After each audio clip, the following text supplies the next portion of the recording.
फिर से एक इंडियन क्रिश्चियन प्लेयर ने यह साबित कर दिया कि हम विदेशी नहीं है, भारतीय है, भारत से प्रेम करते हैं। प्रभु यीशु का जीतने के बाद धन्यवाद देते हैं। यह जीत कोई जाति या धर्म का नहीं, यह जीत देश का है। समस्त को प्रभु जीशुंकर बहुमूल्य नाम मोर आंतरिक नमस्कार। ख्रीष्टर प्रिय भाई और भनी मैंने आज मु आपण मानक एमती एक न्यूज देवाई जाऊँगी जहाँ शुणिले आपण बहुत खुशी होइजिबे।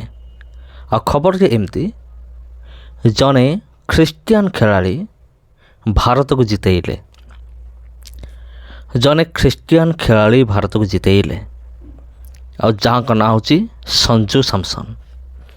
संजू सैमसन भारत को ऐतिहासिक विजय प्रदान कले। किंतु प्रिय बंधुगण एटा आमान निमंते खुशीर खबर हो थाई पारे, किंतु एटा होची विरोधी मानक निमंते दुखर खबर अटे। आउ ए खबर को सुनला परे ख्रीष्ट विश्वासीर प्रतिक्रिया कौन आउ जने ख्रीष्ट विरोधीर प्रतिक्रिया कौन समस्त विषय ए भिडियो रे मु खुलासा करने जाऊँगी। तेबे प्रिय बंधुगण देखंतु आमर वर्तमान भारतीय टीम रे माने क्रिकेट टीम रे संजू सैमसन बोली जने खेलाड़ी अछंती आउ जे कि जने ख्रीस्टियन लोक।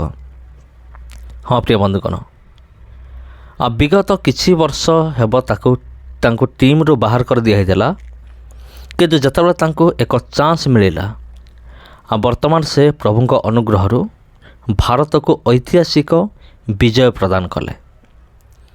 विजय प्रदान कले एइथिरे विरोधी मानकर माने कौन सी ऑब्जेक्शन नहीं, किंतु ऑब्जेक्शन कौन केतेबेले हैला जेतेबेले संजू सैमसन भारत को जितेला परे प्रभुंकर महिमा कले, प्रभु जीशुଙ୍କ निकटରେ प्रार्थना कले। जेतेबेले सोशल मीडिया रे एक खबरटी भाइराल हैला और सेतेबेले आरंभ हो गला विरोधी मानकर प्रॉब्लम। तेणु प्रिय बंधुगण वेस्ट इंडीज दल को हरैबा माने एते सहज भी नुहे, कारण वेस्ट इंडीजर प्लेयर माने धुआंधार बैटिंग करी विशाल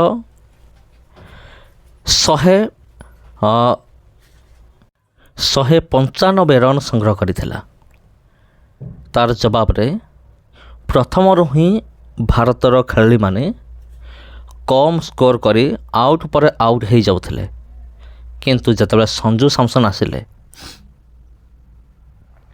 सेतबेले से परिस्थिति को संभाଳିले आ प्रभुंकर अनुग्रहରୁ से नॉट आउट रहिले शेष पर्यंत आ 199 रन करी भारत को जितेइले। आउ 4टी बॉल बाकी रहीगला। आउ तापरे संजू सैमसन प्रभु जीशुख्रीष्ट उद्देश्य रे से प्रार्थना करुछि और प्रभु जीशुख्रीष्ट को प्रशंसा करुचंते। हाँ प्रिय बंधुगण आपण माने भी देखिथिबे संजू सैमसन केमती हेलमेट खोलिकी पड़िया मध्य आंठे पड़िकी आ प्रभु जीशुंकर महिमा कले। किंतु प्रिय बंधुगण एइठो आरंभ हैला प्रॉब्लम को मानक पई विरोधी मानक पई, खास करके बजरंग हो आरएसएस हो आ जते भी ख्रीस्टियानिटी को घृणा करते विरोध करते सेमानक प्रॉब्लम आरंभ हैला जे संजू सैमसन कहीं माने प्रभु जीशुंकर कहीं प्रशंसा कला समस्त सामने आउ एइटा होची सेमानकर प्रॉब्लम। आ प्रिय बंधुगण संजू सैमसनकर एइटा होची प्रॉब्लम सेमानक पई, किंतु मु आपन कहि रखुछि जदि संजू सैमसन प्रभु जीशु को प्रशंसा न करिकी जदि फील्ड भितर जय बजरंग बाली कही थांते किंबा जय श्रीराम कही थांते एमती जदि किसी स्लोगान दे थांते तेबे विरोधी माने खुशी रे ताली मारी थांते, किंतु वर्तमान विरोधी माने ताली मारिबा छाड़ दूरर कथा आ से माने संजू सैमसन को क्रिटिसाइज करुचंते। ଯେ ଦେଖ ସଞ୍ଜୁ ସାମସନ୍ ଯୀଶୁଙ୍କୁ ଡାକିଲା, ମାନେ ପଡ଼ିଆ ମଧ୍ୟରେ ଯୀଶୁଙ୍କୁ ଡାକିଲା। ଏଇଟା ହେଉଛି ସେମାନଙ୍କର ପ୍ରୋବ୍ଲେମ୍। ତେଣୁ ଏହି ସମସ୍ତ ବିଷୟକୁ ନେଇକି ଆପଣ କ'ଣ ଭାବୁଛନ୍ତି କମେଣ୍ଟ ବକ୍ସରେ କମେଣ୍ଟ କରିକି ନିଶ୍ଚିନ୍ତ ଭାବରେ ଜଣାଇବେ। ତେବେ ପ୍ରିୟ ବନ୍ଧୁଗଣ, ଆଗାମୀ ଦିନରେ ମଧ୍ୟ ଆମେମାନେ ଦେଖିବା କିଭଳି ପ୍ରଭୁଙ୍କର ଲୋକମାନେ ଜବରଦସ୍ତ ପ୍ରଦର୍ଶନ କରୁଛନ୍ତି, ସେଇଟା ଆଗାମୀ ଦିନରେ ଜଣାପଡ଼ିବ। ହଁ ପ୍ରିୟ ବନ୍ଧୁଗଣ, ଆଉ ସଞ୍ଜୁ ସାମସନ୍ଙ୍କର ତାଙ୍କର ଘଟଣା ଦେଖିଲା ପରେ ମୋତେ ଆଉ ଗୋଟେ ଘଟଣା ମନେ ପଡ଼ୁଛି। ଆପଣ ଜାଣିଥିବେ ମହିଳା କ୍ରିକେଟ ଟିମ୍ର ଜଣେ ପ୍ଲେୟାର ଅଛନ୍ତି ଯାହାଙ୍କ ନାଁ ହେଉଛି ଜେମିମା ଜେସିକା ରୋଦ୍ରିଗେସ୍। ଆଉ ତାଙ୍କର ଷ୍ଟୋରି ସଞ୍ଜୁ ସାମସନ୍ଙ୍କର ଷ୍ଟୋରି ସହିତ ପୁରା ସମାନ। ତାଙ୍କୁ ମଧ୍ୟ ଟିମ୍ରୁ ବାହାର କରିଦିଆ ହେଇଥିଲା। ସେ ଆସିଲେ, ପ୍ରଭୁଙ୍କ ଅନୁଗ୍ରହକୁ ଭଲ ପ୍ରଦର୍ଶନ କଲେ। ତାପରେ ମାଇକ୍ରୋଫୋନ୍ ସାମ୍ନାରେ ସେ କହିଲେ, ପ୍ରଭୁ ମୋତେ ଶକ୍ତି ଦେଲେ, ପ୍ରଭୁ ଯୀଶୁଙ୍କର ଅନୁଗ୍ରହରୁ ମୁଁ ଶତକ ହାସଲ କଲି। ଆଉ ସେଇଦିନ ଜେମିମା ଜେସିକା ରୋଦ୍ରିଗେସ୍ ଆଉ ତାଙ୍କରି ଯୋଗୁଁ ହିଁ ଭାରତ କ'ଣ କରିଥିଲା, ଫାଇନାଲରେ ପ୍ରବେଶ କରିପାରିଥିଲା। ହଁ ପ୍ରିୟ ବନ୍ଧୁଗଣ, ଫାଇନାଲରେ ପ୍ରବେଶ କରିପାରିଥିଲା ତାଙ୍କ ପାଇଁ। କିନ୍ତୁ ଯେତେବେଳେ ସେ ପ୍ରଭୁ ଯୀଶୁଙ୍କର ପ୍ରଶଂସା କଲେ, ସେତେବେଳେ ବିରୋଧୀମାନେ ଟ୍ରୋଲ୍ କରିବା ଆରମ୍ଭ କଲେ, ଯେହେତୁ ସେ ଯୀଶୁଙ୍କର ପ୍ରଶଂସା କଲେ। ସେମ୍ ଷ୍ଟୋରି ଆପଣ ଦେଖିବାକୁ ପାଇବେ ସଞ୍ଜୁ ସାମସନ୍ ତାଙ୍କ ଜୀବନରେ। ଆଉ ବିଗତ ଯେଉଁ ଖେଳ ହେଲା, ମ୍ୟାଚ୍ ହେଲା ୱେଷ୍ଟ ଇଣ୍ଡିଜ୍ ବିପକ୍ଷରେ, ଆଉ ସଞ୍ଜୁ ସାମସନ୍ କ'ଣ କଲେ,